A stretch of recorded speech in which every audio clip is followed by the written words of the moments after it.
Hola, bienvenidos de nuevo a tusproblemasdeciencias.net.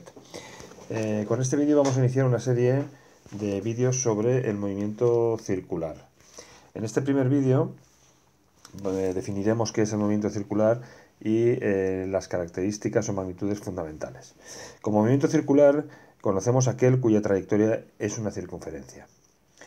En el movimiento circular, que se da siempre en un plano, podría estudiarse gracias a las coordenadas cartesianas x e y, tal como veis aquí dibujadas.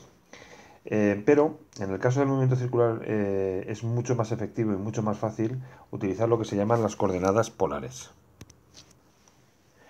Dado un punto situado sobre la trayectoria, las coordenadas polares se reducen a dos. Por un lado, el radio, es decir, la distancia que hay desde el punto hasta el centro de la circunferencia, y por otro lado, el ángulo formado con el semieje positivo de las abscisas, es decir, de las X, que puede adoptar diferentes símbolos y uno de los más conocidos es phi. De esta manera, las dos magnitudes fundamentales que se utilizan para describir el movimiento circular son el radio y el ángulo.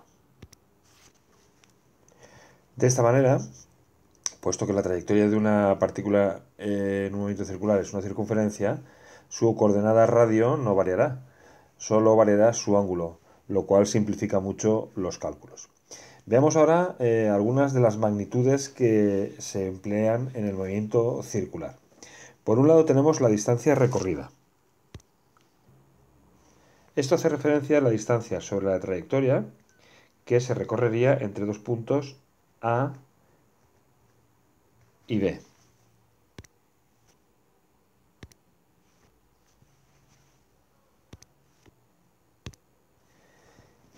Que sería evidentemente esta y que denominaremos incremento de S.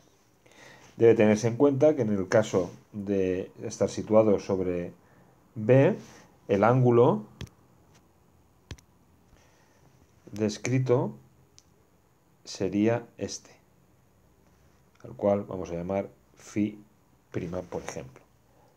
Bien, de esta manera la distancia recorrida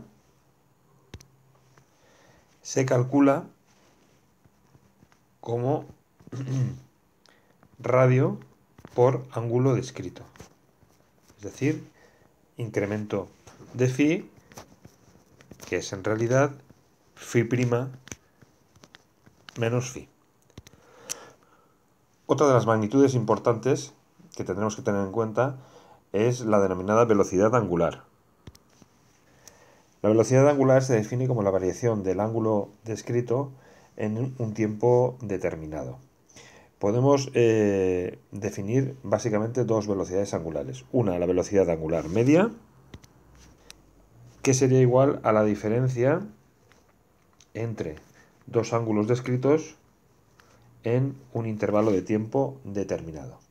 Y por otro lado, la velocidad angular instantánea, que se define como la derivada del ángulo descrito con respecto del tiempo, y que detallaremos más adelante. Otra relación que hay que tener en cuenta, que también es importante, es la relación entre la velocidad lineal y la velocidad angular. Como velocidad lineal, podríamos definirla como la variación del espacio recorrido en un intervalo de tiempo determinado. Pero si tenemos en cuenta esta expresión de aquí, primera, en la que hemos obtenido la distancia recorrida, y sustituimos, podríamos poner que la diferencia en la distancia recorrida, incremento de S, es igual al radio por el incremento de ángulo. Y si os dais cuenta, esta relación es precisamente la velocidad media. Por lo tanto, podríamos poner que la velocidad media lineal es igual a al radio por la velocidad angular media. Bien, esta expresión se puede generalizar también para la velocidad instantánea, de manera que tendríamos que la velocidad instantánea es igual al radio por la velocidad angular instantánea. Bien, hasta aquí este primer vídeo en el que os he explicado el concepto fundamental de movimiento circular y las variables más importantes. En siguientes vídeos veremos movimiento circular uniforme y uniformemente acelerado y problemas ilustrativos de ambos movimientos. Nos vemos en un siguiente vídeo. Hasta pronto.